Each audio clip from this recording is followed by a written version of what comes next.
అంటారు కదా, రెండే పార్టీలు. దాన్ని ఆయన ఛేదించారు, కొత్త నేరేటివ్, కొత్త వేదిక సృష్టించాడు.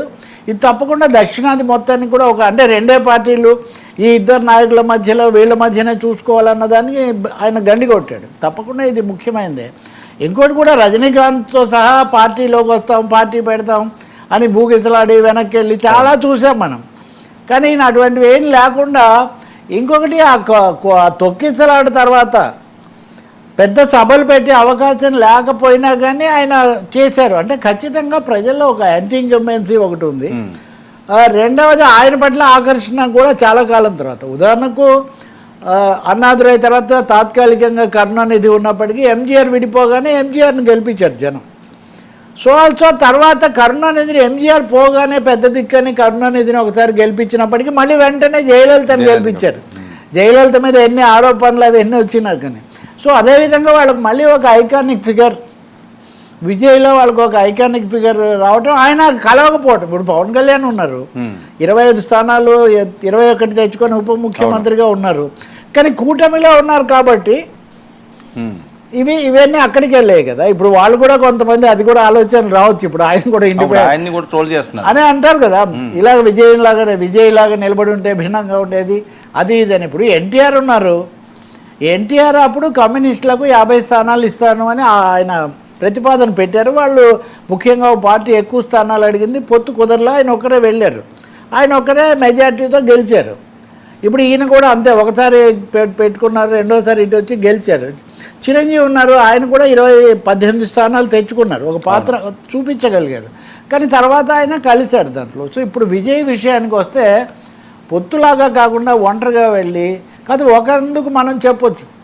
అప్పుడు ఉదాహరణకు ఆంధ్రప్రదేశ్ ఫలితాలను ప్రజారాజ్యము బాగా ప్రభావితం చేసిందని చెప్పేవాళ్ళు.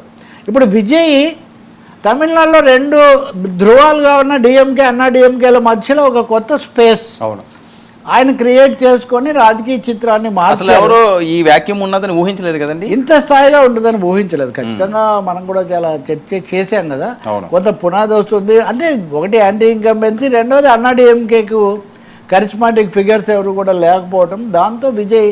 మూడవది, కొత్తదనం ఏదో కావాలి, వీటితో కొంచెం విసుగెత్తుంది అనే ఒక అభిప్రాయం కూడా దీనికి కారణమై ఉండాలి. యువత చాలా ముఖ్య పాత్ర, విజిల్ ఇచ్చారు కదా అందుకే. సో ఆయన వేసిన విజిల్కి మొత్తం యువస్వరం అంతా ఆ విజిల్లో కలిసేసరికి తమిళనాడు అంతా మారుమోగింది. ఇప్పుడు ఆయన ఎవరు బలపరుస్తారు? ఖచ్చితంగా ఆయన అది వరకు వీళ్ళతో వెళ్ళలేదు, పెద్ద ఎక్కువ కాదో 10 మంది బలపరిస్తే వస్తుంది. చిన్న పార్టీలు చాలా ఉన్నాయి, చిన్న పార్టీలకు స్థానాలు ఉన్నాయి. రెండోది, ఆయన ఇప్పటికే కాంగ్రెస్తో కమ్యూనిస్టులతో మాట్లాడుతున్నాడని ఇట్లాంటివి కూడా వినిపిస్తున్నాయి. ఎందుకంటే మొదట పిలిచినప్పుడు వెళ్లకుండా ఇప్పుడు వెళ్ళి బీజేపీతో ఆయన చేరేది ఉండకపోవచ్చు. ఏం జరుగుతుందో మనం చూడాలి. కానీ ఖచ్చితంగా విజయ్ సంచలనం సృష్టించారని మనం చెప్పాల్సి ఉంటుంది. వీటిని సార్థకం చేసుకోవాల్సిన బాధ్యత అది ఆయన మీద ఉంటుంది. సో ఇంకొక టాక్ ఎక్కువ వినిపిస్తున్నా సార్, ద్రవిడ అన్నదానికి ఫుల్ స్టాప్ పడింది. ద్రవిడ రాజకీయం అంటే ద్రవిడ పార్టీలు, ద్రవిడ భావజాలానికి పడిందా దాన్ని మనం చెప్పలేం. కానీ ద్రవిడ పార్టీ 2 డిఎంకే అన్నా డిఎంకే ఇద్దరి మధ్యలోనే తప్ప ఇంకెవరికి ఉండదు అన్న దానికి మటుకు తప్పకుండా ఇది పడింది. అది రజనీకాంత్ చేస్తాడని చాలామంది ఎక్స్పెక్ట్ చేశారు, అప్పుడు ఆయన చేయలేదు.